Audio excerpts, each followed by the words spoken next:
You are listening to the Horse Radio Network, part of the Equine Network family. This is episode 180 of Retired Racehorse Radio on the Horse Radio Network, part of Equine Network, brought to you by Kentucky Performance Products and Ride TV. Retired Racehorse Radio is your guide to the adoption, care, and training of the retired racehorse. Brought to you in cooperation with the Retired Racehorse Project and New Vocations Racehorse Adoption Program. On today's show, we're back with our featured Making the Makeover Spotlight trainer, Shanin Quashie, to talk about her nutrition plan in her barn for those tricky transitioning thoroughbreds. Then we meet an adoptable horse of the week and a new training tip with New Vocations Amanda Grace. Stay tuned.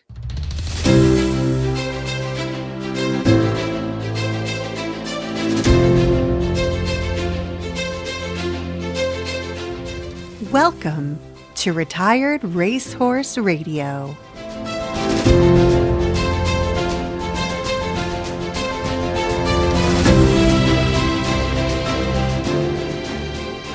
This is Joy Orr in Detroit, Michigan.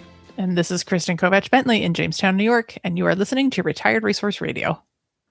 Well, Kristen, it is, I can't say what I want to say because we're a G-rated show, but it is hot as heck outside. Oh, that is not where I thought you were going with that. Oh, there's a lot of directions other different ways you can describe how hot things are, so it's fine. Yes. Hot as a Sarsgaard, I may also say. Oh. We like that one. That one's positive. Like that one. Yeah, that's a good one. Yes. Very specific sub-audience will be like, hey, good one. Yes. But that's fine. I love it. Find our Reddit here. Right. But I know neither of us really have been riding. I haven't even been here, man. I went on vacation. Well, yeah, you were off grid. Yeah. I was like, do not email me. Do not call me. I am gone. It was lovely. We went to the Boundary Waters in Minnesota, which is like a 1 million acre canoe wilderness. So that sounds confusing. It is not a wilderness full of free range canoes. It is a place you go canoeing. So so that is what we did for 5 days or so. Wow. I don't know. It was great. There was no service. It was lovely. What I love is that's how you spend your anniversary with your husband. Like, you guys make a new memory every year. It's so cool. Yeah, that is a lovely way to describe the fact that we were just physically exhausted. We were mentally refreshed, but it was like in places like that, you have bodies of water, but you have to get between them. Like Minnesota, they call it, I think, the land of 10,000 lakes is like the official state nickname. There's more than 10,000 of them for sure. But to get between them, you often have to pick the canoe up and carry it. It's called a portage. And some of the portage trails are very short, and you can just, like, the two of us, like, I would grab one end and Eric would grab the other. We'd have our packs on and we'd like hoof it over some rocks and put it back in the next body of water, and away we would go. And then others were like, the longest one was 1.5 miles. Eric did that with the canoe over his head. And then there was one where it looked very short on the map, and we got to it and we were like, what do we do here? Because it basically went like straight up a rock face and then straight down the other side. So Eric is like, I'm not going to do this with the canoe over my head, because if I lose my balance, I will die. So that one, we just hoofed it, like one of us on each end. And at some point, you know, as we're like bouncing it off a rock, Eric's like, yeah, this is great if you've ever wanted to take a canoe rock climbing. So that's kind of what the vacation was like. So if anything, a vacation. It's a testament to your love, because I think Zach and I would have gotten divorced on a trip like that. Yeah, we had a good time. There was one tense moment where I like just sort of like failed to, this was early on in the trip when we were still kind of trying to work out the rhythm of like how the portages worked. I had gotten too far ahead of Eric on the trail and failed to warn him that the trail twisted abruptly, and he just when the canoe's on your head, you can't really see what's ahead of you, so he just like full on ran into a rock, like a giant rock face, like cliff, and was like kabong, you know, and bounced the canoe off of that. And there was a tense few moments, but we got over that and moved on, so that was fine. Romantic. Yeah, I can't wait to see your next book. Yeah, I am not sure. Next year we may actually do a beach vacation, because we are kind of getting tired. So yeah, we'll see. Although there is some like really cool beaches that are more not your typical destination beaches as well. Yeah, we might just go for the destination beach with like the umbrella drinks at this point. Listen, that's fair. Everyone needs it at least once. Be tired. Yes. Yeah. What have you been up to? How are the kids? Oh, The kids are good. We've survived our 8-month sleep regression. That was fun. No one told me that was a thing. Oh, We survived teething. That was a thing. do they have teeth now? Yeah, we Oh, have. good Lord. Well, Archer has 1 tooth. The Okay. other one's coming. Helena The has teething. 4. I swear they just came in overnight, but that's not true based on my lack of sleep. So in a way, I also roughed it. Yeah. Just like the domestic version, but A either domestic way. version. I had little werewolves in my home. And now they have teeth. Oh, God. Now they have teeth. And they can also crawl. They both can crawl now, and Archer can basically walk. Oh, He God. climbs everything as well. So, it's going to be a wild child. They're both going to be pretty wild, I think. But I think so. Archer's the fittest one in the house because all he does is exercise. So imagine if he was the height of Zach. How terrifying he would be.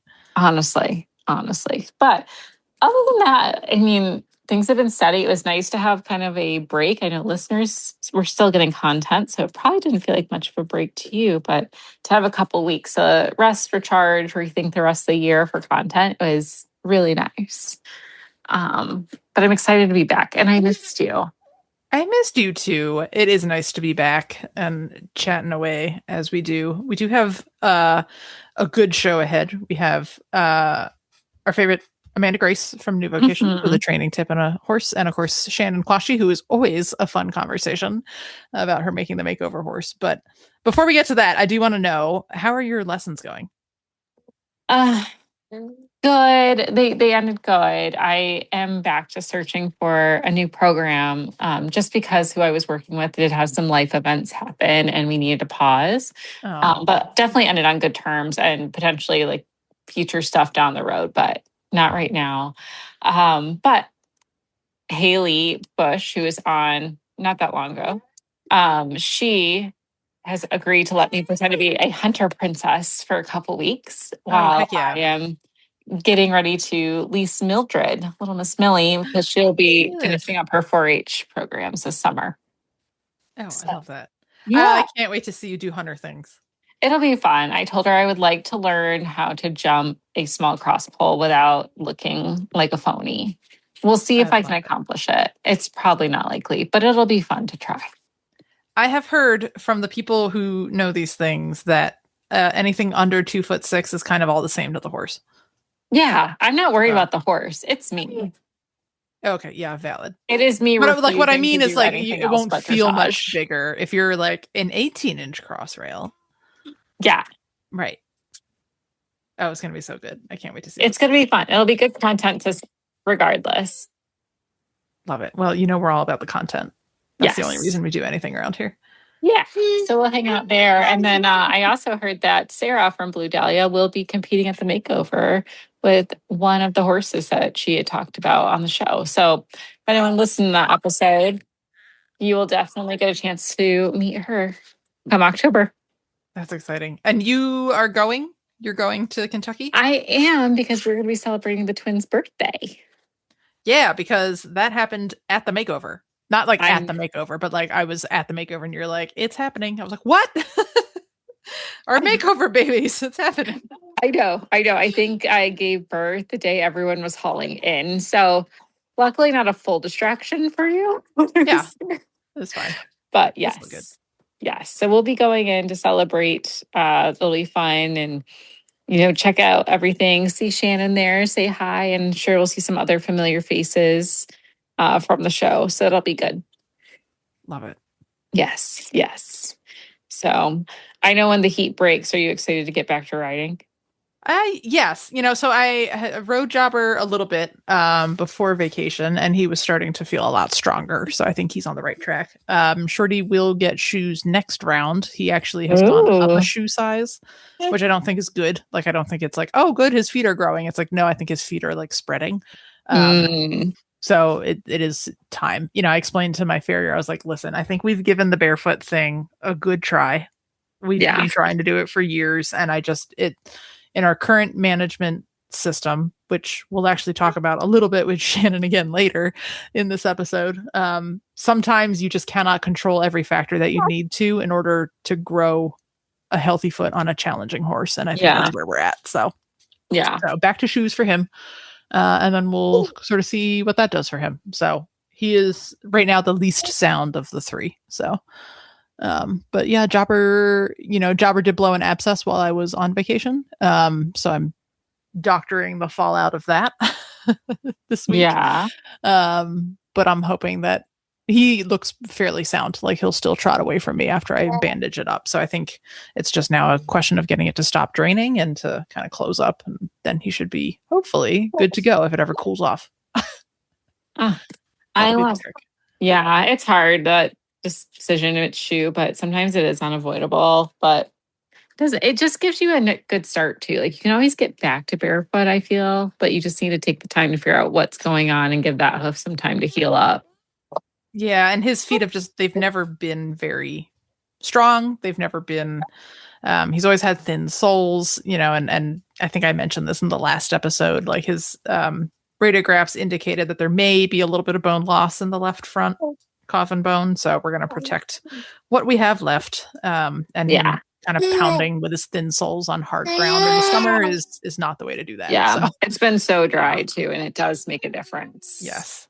Yeah. And there's so many factors outside of my control. So yes. Yeah, this is the route we are taking. So you got to do what the horse needs. So. Well, weird that you're in some ways paralleling Shannon's journey. I know we'll hear more about where she's at and the nutrition side of things. But before we dive into that, we're going to hear from our premier sponsor, Kentucky Performance Products. Beautiful. Sorry to segue. Archer is looking at his tractor book, and that's what you're hearing is him trying to make tractor noises. Oh, good. Do you want to help ensure your breeding stallion's reproductive efficiency? Do you want to make sure your newborn foal has the strongest immune system possible? Studies show that supplemental vitamin E can support a stallion's sperm cell quality and motility and offset the effects of stress associated with breeding. They also show that foals of mares supplemented with vitamin E have more responsive immune system than those that weren't. Elevate Natural Vitamin E can help. A research-proven powerful antioxidant, Elevate maintains healthy muscle, nerve, and immune functions. It does this by delivering a highly bioavailable source of natural vitamin E that is preferentially absorbed and retained in horse's tissue. For more information, visit kppusa.com or call 859-873-2974. Well, we are back with our Making the Makeover rider, Shanin Quashie, and we are so excited to get some summer updates because we're getting closer and closer to the makeover, which probably isn't making her feel better that I'm saying that, but it's exciting for the rest of us. Shanin, welcome back to the show. Thank you so much. Once again, thanks so much for having me.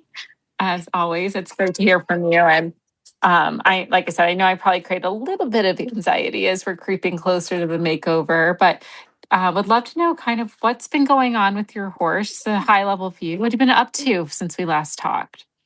Well, we actually do have some positive news for once. And I will say I'm looking forward to the makeover. Regardless of where we are in our journey, I'm always looking forward to the makeover. So it's not necessarily a negative thing but I always love the makeover because I will be going regardless of whether or not my horse makes it. I'll be going regardless. So always looking forward to that. But yeah, so we have some good news. I'll try to keep it brief. I think our last update was early June. We had the CT. He got his little funky, bizarre gas pocket abscess thing dug out, and he's pretty much sound. I will say he's like 95% sound. He's still a little, so again, it says left front, walking, straight sound, trotting to the right, like on a lunge, trotting to the right sound, trotting to the left on a small circle. He still has a bit of although it's mostly grown out because he did have to have a pretty decent sized chunk of his hoof kind of dug out when all that happened. And that was like mid-May when the vet kind of mid to late May when the vet kind of dug everything out. So that's pretty much grown out, but it is still sensitive because again, there was kind of the necrotic tissue in there. So we're still, waiting for all the healthy stuff to grow out. So he still does wear boots most of the time for his turnout, just to make him more comfortable. Because what I found was happening is I used to, well, I guess we don't really necessarily want to concentrate on all this stuff, but he's comfy. He's pretty much sound. He's still in boots just to kind of protect that area that's mostly dug out. But I actually sat on my horse last weekend for the first time ever. Ooh, Woohoo! we love that for you. This has been like such a long time coming. I'm like, hang on. We got to sit with that minute there for literally. So this horse came home October 17th, and it is now July. What was last weekend? July, I think it was Sunday that I did it. Either Saturday or Sunday, like literally just this past weekend, 11th or 12th. Sat on him for the first time. So was 7 months that he's been here. Am I doing my math? Yeah. 7 months that he's been here. Sat on him for the first time. It was a whopping 9 minutes. It was in a rope halter and a bareback pad. Oh, that's perfect. And yeah, exactly. Because I wanted to make it, I had like a friend of mine was like, I question your tack choices for that first ride. But I was like, because I sent a message and I'm like, oh my gosh, I sat on him today, and I said rope halter and bareback pad. And she was like, yay, I question your tack choices, but yay. Mm-hmm. But no, you know what?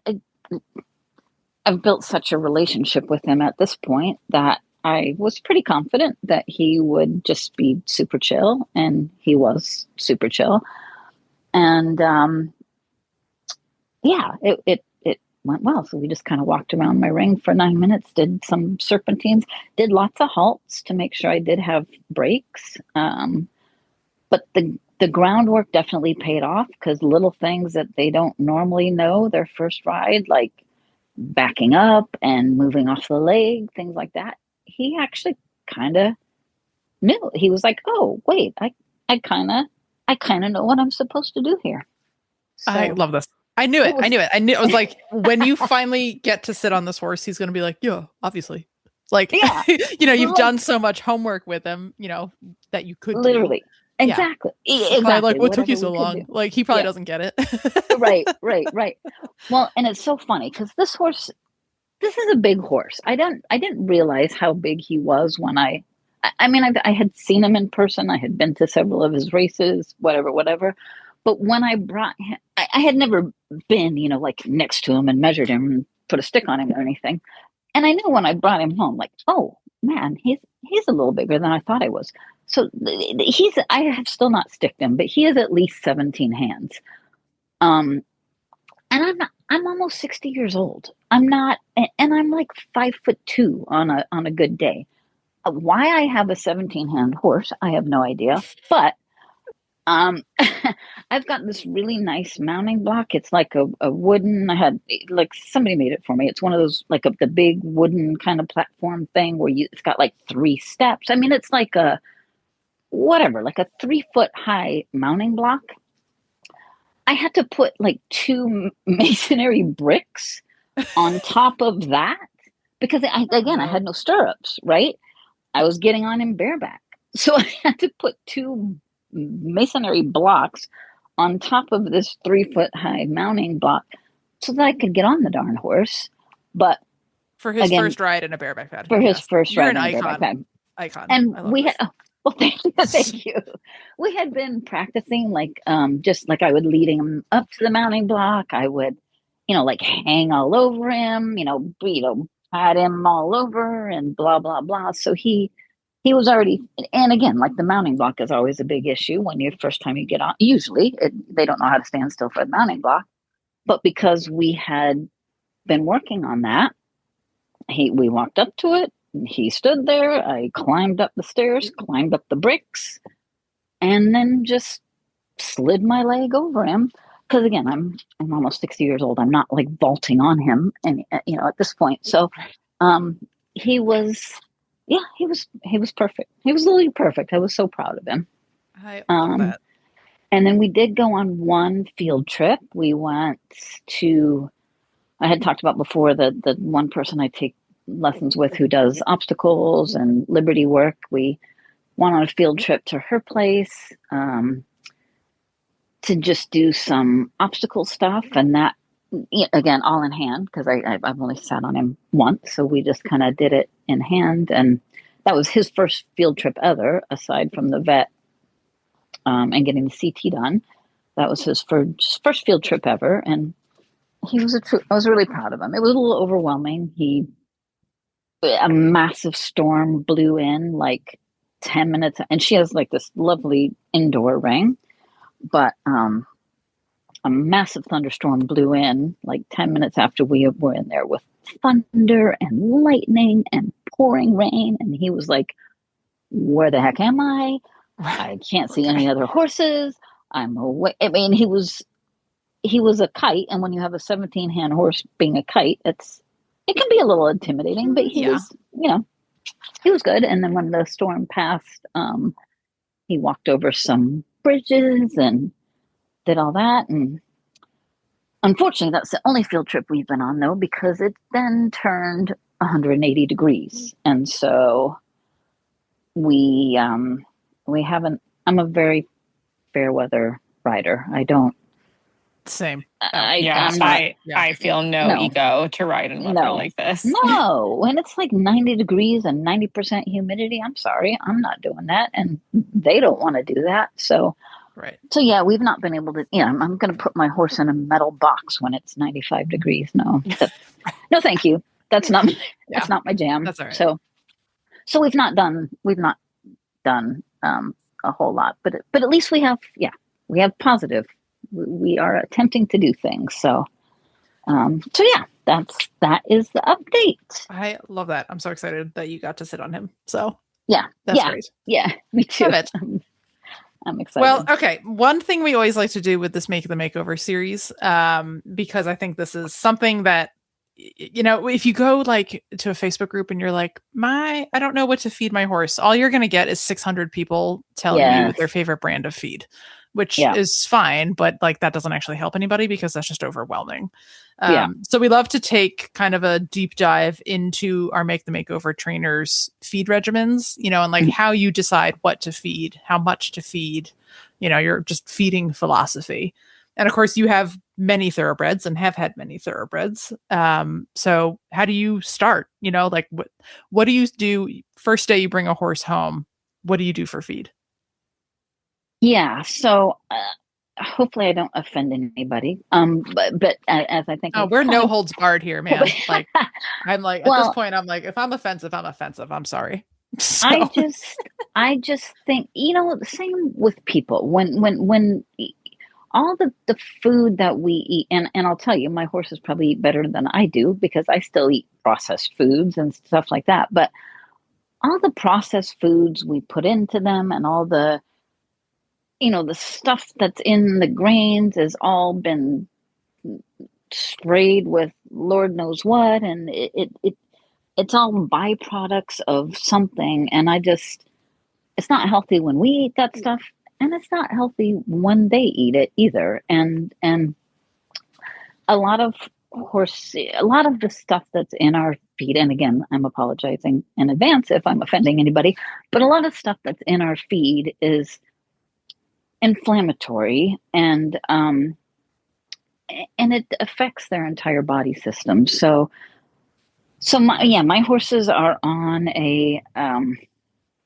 it's been called a forage-based diet, but that's kind of a misnomer because they're all forage-based. If your horses are on pasture or your horses are eating hay every day, aside from whatever grain they get, they're eating hay and they're on a pasture, that's forage. So I like to call it more of like a whole foods or species, quote unquote species appropriate diet. I do have pasture. They are out 22 hours a day. They're out. Now that he's here, actually have to put a round bell out there all the time. Usually my pastors will keep them fed all summer, and I only have to put out like a round bell during the winter. But now that he's here, I don't have a whole lot of pasture space. And adding a fifth horse has kind of Anyway, so yeah, exactly. So now there's a round bell out there in the summer, although they don't really touch it, it's there. But so I don't use any. Yeah. So back to the I don't use any processed commercial feed at all. No name, no commercial processed feed at all. They get a mix of alfalfa cubes, beet pulp, and all this kind of comes with a caveat. I use certain alfalfa cubes because a lot of them, again, they're sprayed with pesticides and blah blah blah, and they're genetically modified. So I use non-GMO alfalfa cubes, and I don't want to necessarily be a commercial, but I'm happy to be a commercial. Triple Crown is their alfalfa cubes are non-GMO. I use beet pulp, but I don't just use any beet pulp. It's called Speedy Beet, and it's made in the UK, and it does not have any pesticides or anything like that on it. It's also lower in iron than a lot of regular standard beet pulp that you can buy, because again, it's made in the UK, and the UK is much more restrictive on the stuff that goes in feed than we are. And I'm just going to throw in there too that high iron has been linked to like hoof issues. Correct. So in case anyone's like, well, what difference does the iron make? So yeah, that's where that's coming from. Iron makes a huge difference. And I'm definitely not a nutritionist. I don't know all of the stuff, but yeah, the high iron offsets. So the copper and zinc are really beneficial for hoof growth and blah, blah, blah. And if you have high iron, it offsets the copper zinc. And so yeah, that ratio, and that impacts the hoof health and a whole lot of other stuff. High iron is not good at all. And a lot of people, like if you get really into the quote unquote forage based feeding, a lot of people say, oh, if you feed beet pulp is actually really, a lot of people don't like beet pulp, and they think it's a product of the sugar beet industry. So they think, oh, it's got sugar in it. No, not at all. There's like literally zero sugar in it. That's why it's the byproduct. They've taken all the sugar out. Exactly. They take all the sugar out. Exactly. And it's super high fiber, and it's really great for helping to get weight on and things like that. A lot of people say, oh, you got to rinse it. And you have to soak it. Well, in my opinion, you have to soak it. Some people say you got to rinse it and soak it and rinse it. And no, I don't, because I use the Speedy Beet. You don't have to do that. And then I also use Timothy pellets. And the reason I use basically 3 different types of forages. And the reason I do that is the more variety you have in the types of forage they get, all the better for the gut. It just helps the microflora in their gut and increases all the good stuff that's going on in their gut. So that's the reason why I use 3 different types of forages. Okay. Yeah. And again, just my thing. So, and then they get loose salt. They all get a 1 tablespoon AM and 1 tablespoon PM of loose salt.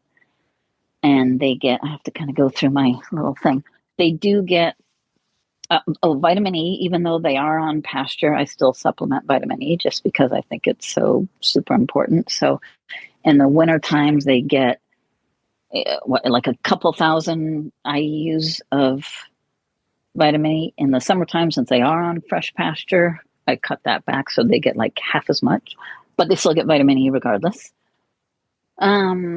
And they get, Charlie is actually getting a little extra copper zinc just to help him with all the nasty hoof that he had coming here. And then they get, probably most importantly, a mineral. I prefer to use a product called Kiss Trace, and it is a balance. And the other important thing with a lot of feeds, and even balancers are great, like if you use balancers and stuff, but the problem with a lot of the minerals that are in our processed feeds is they're not the proper kind of, what's the word? I don't know, chelation, whatever. Thank you. That's the word, bioavailable. Oh, okay. Because they're, yeah, and I should have looked up the proper terms, but Kiss Trace, they're much more bioavailable than, there's like the oxides and the sulfates and the whatever. And now again, I should have looked it up before I had this. I didn't know we were going to talk about this tonight, but the Kiss Trace, and there are a few products like Vermont Blend, Kiss Trace. There are a few of those mineral supplements out there, but they are bound with, I believe it's amino acids, which makes them much more bioavailable. So you can you can look at your feed tags of all the processed commercial feeds out there, and they say, oh, they've got all these vitamins and minerals and blah, blah, blah. But if they're not bioavailable, the horse isn't absorbing them anyway. So they really don't, they look nice on paper, but if your horse isn't absorbing them properly, they're not really doing much for you. Right. So use that, and then ground flaxseed I use ground flaxseed. And then probably one of the not most important, but another important thing I do, I'm out in the kind of country, so I am on a well, and my well water is actually, it's pretty clean. Like I have it tested every year. It's pretty clean. My filtration system, in my house, I've got a filtration system and blah, blah, blah. But that does not do my barn water. So my barn water is straight from the well. And it's clean. Like on paper, it's clean, but I actually still use a hose filter on all the water that they drink. I soak all my feed. So all the because there's alfalfa cubes and the beet pulp and all that. So it all has to be soaked. So their feed is always soaked. So all that water that's in their feed and in their buckets and in their pasture, it's all filtered. I use a hose filter on it. So it filters out all heavy metals and so forth. And and I have 4 thoroughbreds. And aside from the hiccups Charlie has had, but to be fair, he had stuff to get rid of before he started on this diet. And his feet look great. And so that is so I basically started on that the minute he came home. I mean, I did get some senior feed. I had some senior feed that I did mix in with his stuff at first, because I figured like he's going from all the crack grain at the track, and is he going to eat this stuff that I'm giving him? Because there's no molasses, there's no whatever in what I'm giving him. That boy ate it up. He did not, I had to throw a little bit of senior in the first day or two, and then he was like, nope, I'm good. And he ate it up. Now I will say that getting weight on him, he was looking great the first couple months, and then I was like, does he, I need to get more weight on, and I still need to get more weight on him, but he's been in pain for the last 3.5 months. So that obviously causes a lot of stress. And so I think that probably impact him, gaining weight. And now the last couple of whatever it is, 3-4 weeks that he's actually been sound, I can see that he hasn't lost weight or anything. He's definitely gained weight since he came home, but he hasn't gained as much as I probably would have liked. But I can tell in the last month that he's put on a few pounds, and he's feeling better. Oh my gosh. Yeah. He literally, when I turn him out, he actually trots out, canters out, runs in, which he has never, even when he came home, I think he was just body sore, whatever. Yeah, whatever was in there was brewing. Yeah. And this sounds kind of weird, but he doesn't have the greatest conformation in the world. He's pretty cowhocked. And when I would see him walk away from me, I was like, this is a terrible analogy, but it looked like he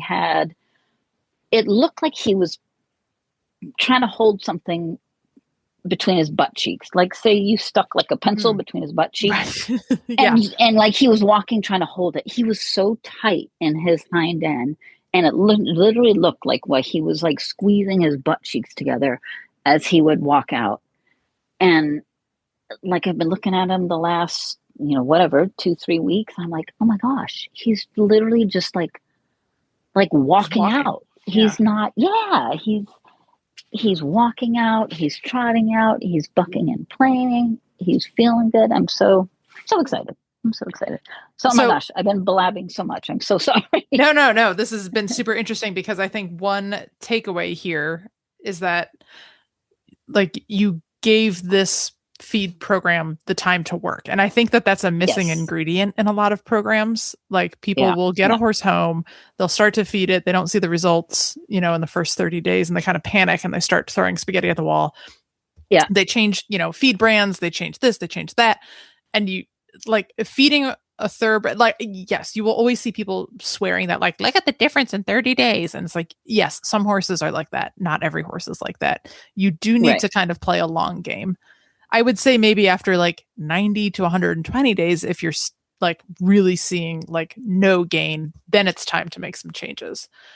But you do have to like be patient with this. You got to give it time, right? Yeah, and I do think sometimes on the makeover schedule, people will panic a little bit and be like, I only have until October, and it's like, well, okay, yes. Well, especially seeing like all the social media hype, right? Like other people have their horses come through and they post all the good that's happening, and you don't know what that horse's condition was coming in or anything at all. You have people swearing like my whole barn is on this, and it's like, I mean, they might be, right? But you don't know the quantities. You don't know, like, okay, that horse is on the same feed as this horse, but that horse is being fed twice a day. This horse is being fed 4 times a day, Right. So I think that's a big takeaway is you do need to give a program time to work. And I'm glad that this program works for you. I tried a very similar program to this a few years ago with my guys. And I think the problem I had is that the forage is inconsistent here. Like I keep my horses on family property with cattle. It always gets droughty. It's always overgrazed for a brief period. And to make a forage, how did you word it? It's a species specific, species appropriate, species appropriate diet to make that work. Because like, it was annoying to me. I was like, how are these horses not looking as good as these lactating cows who are, milking calves? Those cows look well, but like, okay, like I'm working my horses as athletes. So that's a little bit of a different game, right? And the cattle are taking more of the grass, as they should, because it's their farm. Right. But because I couldn't keep the forage base, because that's the huge base of the pyramid, right? Like all this other stuff is just the narrow point on top. I couldn't keep that base consistent, so it didn't matter what I put on top. Like that wasn't going to fix it. So in order to give them more consistency, I do have them back on probably closer to a more quote unquote typical grain diet. I am feeding Triple Crown, which I know is like straddles the line between like grain free or grain, or I call it grain. I'm like, whatever, like it works for them. So honestly, I think that's one of the best ones. It has, and I like the senior that I did use was Triple Crown Senior Gold, because it has like the least molasses and starch and blah, blah, blah in it. And I think, and it's fine. Like, I understand that it's difficult to do. And as people, absolutely. And people are in boarding barns and things like that, and they need to use certain grains and whatever. And I get that. But I would say for anyone, there are a couple of things. Like, number one, loose salt. Horses cannot get enough. Well, again, my opinion, horses cannot get enough salt from just licking a salt block. Their tongue is not rough enough. They would have to stand there and lick that thing all day long to get enough sodium that they truly need. So supplementing salt is huge in anyone. I think everybody should at least get 2 tablespoons of salt a day, especially when it's hot or they're in work or whatever. Again, my opinion, but my opinion is based on a whole lot of research. And there's all sorts of proof out there that says that you should do that. But you can use commercial grains, but maybe supplement it with or add on a mineral balancer, because again, in the commercial grains, a lot of that stuff is not bioavailable. So even though it lists all the stuff it has in there, are they actually absorbing? And listen, like you and I, can we survive eating McDonald's every day? Sure, we can survive. We'll gain weight even. But that doesn't necessarily mean that it's the healthiest thing in the world. So then all these little, funky I saw somebody posted something the other day in the makeover trainer group, like, my horse has not been able to keep shoes on for 6 months, something. Well, the reason your hoof quality is so bad is because they're not getting the minerals that they need. And we know that when they come off the track that they don't have the best hoof quality. And if they're getting, again, I just everything's related to everything, right? Like everything it's all a web. Absolutely, and it's really hard to isolate like, oh, this is your problem, that's your problem. It's like, you really have to look at the whole horse. You do. Right. Absolutely. 100%. And again, people are going to get really upset with me because they're like, oh, my horse is on this grain and he's doing great. And that's fabulous. I love that. But yeah, I mean, you're not here telling everyone that they're wrong. You're just telling us what you believe and what works well for your horses. What I believe, yeah. And I believe, again, I've got 4 barefoot horses, 4 barefoot thoroughbreds that are doing, and a pony who's been barefoot for you. And they're all, and I need to knock on wood, aside from all this stuff with Charlie, horses are pretty darn healthy. We don't see the vet. We don't, again, I'm knocking on wood. We see the vet twice a year for spring vaccines and all vaccines, and that's this year notwithstanding, right? Yeah, exactly. Joy, we should have a nutritionist on, because I do think that there is like growing interest in like sort of the forage first kind of. Your timing diets. is perfect, because I just messaged one, so that is coming. Oh man, look at that. We're all look at that. So Shannon, to conclude, if anyone is curious about a forage first diet or a species appropriate diet, do you have any resources you would recommend? Oh Lord. Yes. No. Yeah. But I'll have to get back to you on that. That's perfect. No, because you can email it to us and we can put it out on our social after this episode drops too, to be like, hey, follow up.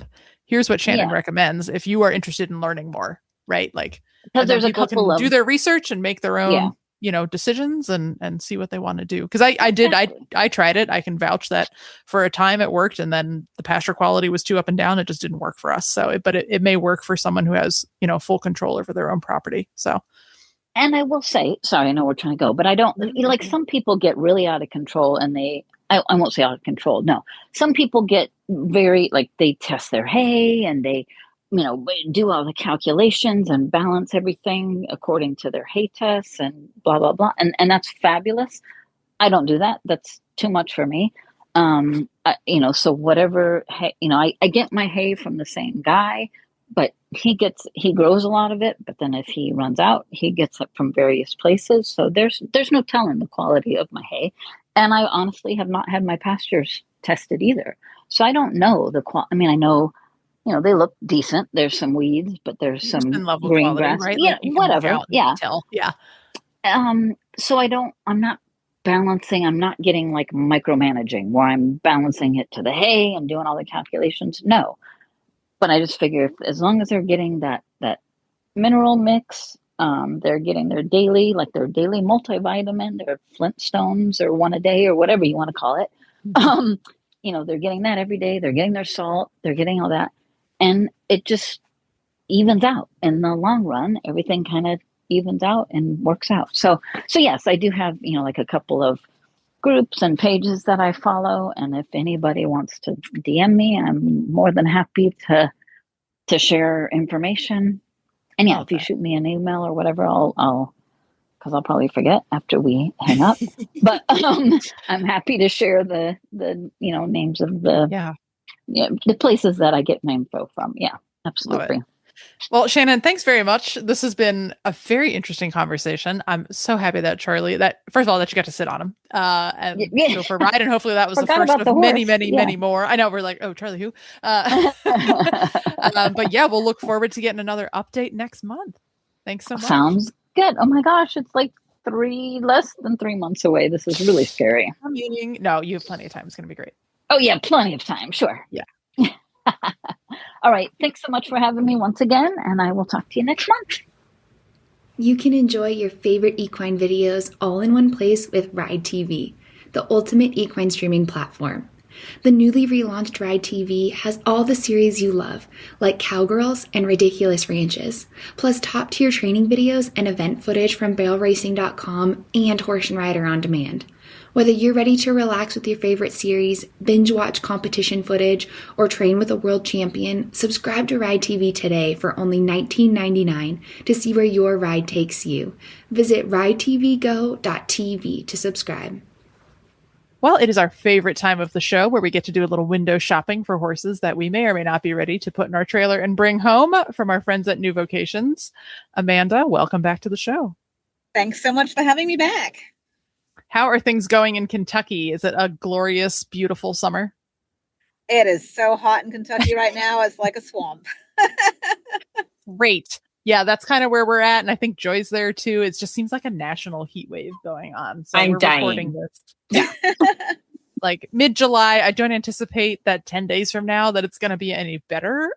So I know I don't work my horses much over about 85 degrees because typically where we are, when it's hot, it's accompanied by humidity. I know there's like the heat index scales you can look at, if it's like high humidity but lower heat, and you can look these things up. There's plenty of resources available. That's just my own personal cutoff because over 85, I'm like, bleh, it's gross.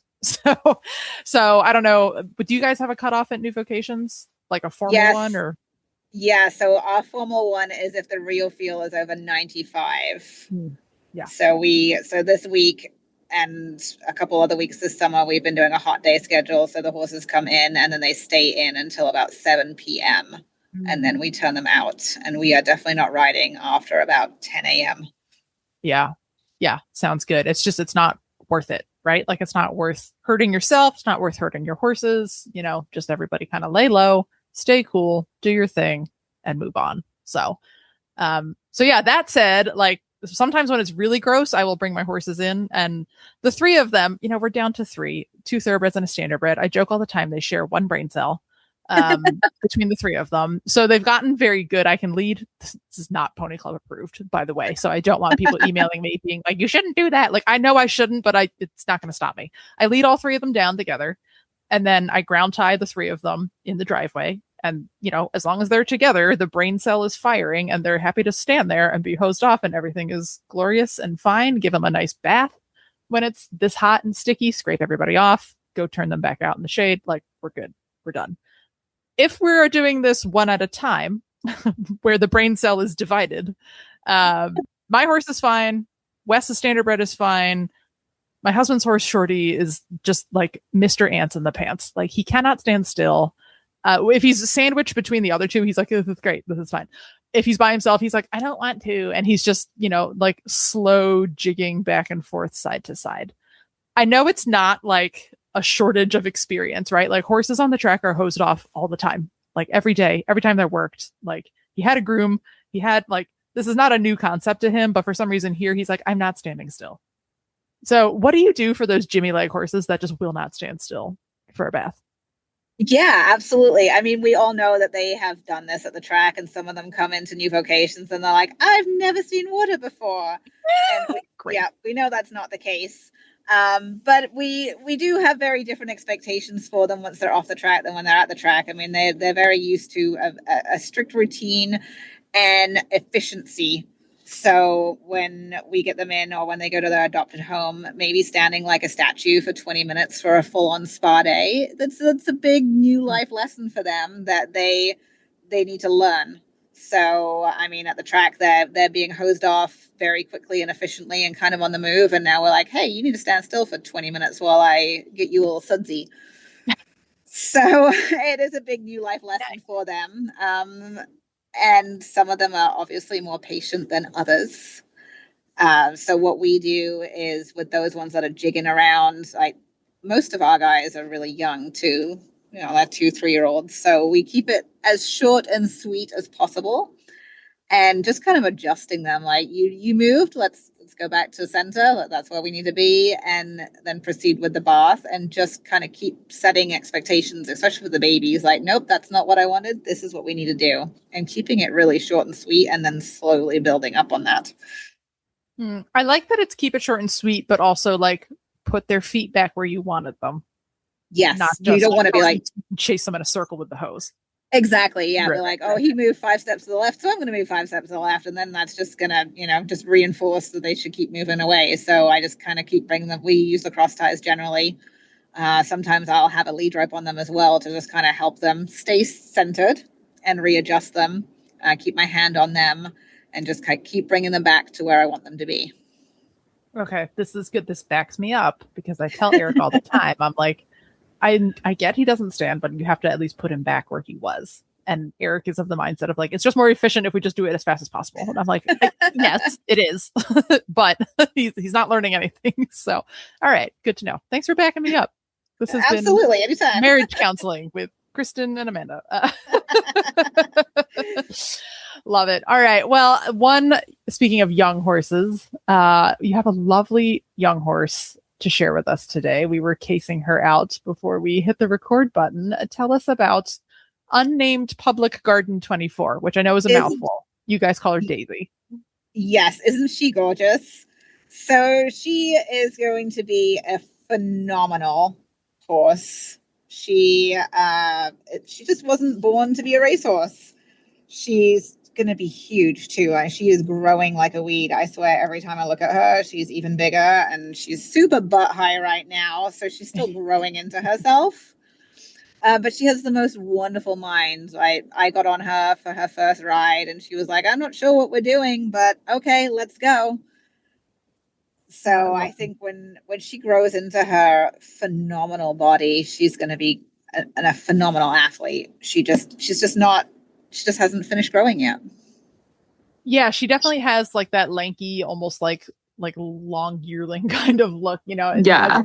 I'm not always very good at like seeing the future. I think this is one that someone with like a much better, more developed eye than me is going to get a steal on this horse. I don't know, Kristen. My 9-month-old daughter is watching, and she's clawing to look at her. So I think that's what I'm saying. I just don't potential. have the eye. Your child clearly does. So they can grow up together. Oh, baby horse. Yeah, there you go. Yeah, I know she's super get cute. Your 9-month-old, a 2-year-old. This is perfect. Yeah. She looks like she's gonna fill out to be not just tall but wide. Like if you want a thicker horse, and I love that she's got some quality road in her. Those horses tend to be really nice hunter type. Yeah, I really love a quality road, and like you said, she's already really thick, and she's still super butt high. So I can only imagine what she's going to look like a year or two from now, and when she's muscled up, and she's going to be a powerhouse. And she's one too. I think like you have to see her in motion. Like I went and opened the video, and I was like, oh, like this doesn't look almost like the same horse. Like she's so quiet when you get on, and then she just walks right off. And you can tell, like, watching her move, I'm like, oh, this is going to be a big girl. Yes. Yeah. Yeah. She's already as big as the boys that we have in the barn, and she's still just a baby. So, and she already moves so beautifully. I can only imagine when she's all balanced out and not top heavy. I think she's going to, I can definitely see her being a phenomenal dressage horse or any kind of athlete. She just retired slow. She just wasn't built to be a racehorse. Yeah, which and that's the reality of it, right? Like it happens in every breed. Thoroughbreds are just the highest profile ones, but it happens in every breed. That someone breeds a horse for a specific purpose, and then it's like, well, that's not going to work. I have a friend who's eventing a quarter horse who came off a ranch in Montana because it just didn't work there. So it's the same deal, just a different package. But yeah, this is a lovely little filly.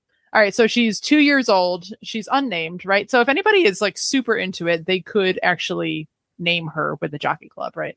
Yes. Yes, So, name her whatever. Fresh slate. Name her what you'd like. Oh, that'd be fun. What would you name her? What would I name her? I mean, I would definitely give her something as big and fancy as she is. I'd name her like Artemis. Yeah. Or Demeter. Demeter would be great because of springtime and the flowers. I love that. And that absolutely suits her. I love that. All right, folks. So she is listed as Unnamed Public Garden 24, but barn name is Daisy. And Amanda, remind the folks where they can find Daisy and all the other lovely horses you have up for adoption. Absolutely. You can find all of our horses that are online right now at newvocations.org. And I encourage everyone to become an approved adopter before you even start looking, so that when you find the one that catches your eye, you are ready to move forward with them. They go fast, people. So get those applications in. You don't have to have one in mind to apply. Absolutely. All right. Thanks very much, Amanda. I am sure by the time this comes out, this lovely lady's going to be gone, but we're going to keep an eye on her. Hopefully a listener gets her. That sounds so great. You can find our show notes and links to today's guests on the website at horseradionetwork.com. Like us on Facebook and Instagram. Just search for Retired Racehorse Radio. You can follow the network on Twitter at Horse Radio. You can find me on Instagram and Threads at The Horseback Rider, and you can follow along with our new farm adventures on Instagram at Painted Forest Farm. My email is kristen@horseradionetwork.com. You can find me on Instagram at Misfit Mirror, and my email is joy@horseradionetwork.com. Thank you so much to our sponsors, Kentucky Performance Products and Ride TV, and to our partners, New Vocations Racehorse Adoption Program and the Retired Racehorse Project. And don't forget to check out all the other shows on the Horse Radio Network, part of Equine Network, at horseradionetwork.com. Also, don't forget to rate, review, and subscribe to the show, as it really helps us grow. Remember to set your goals high and love to learn from every ride. And cowside leg. Bye, guys.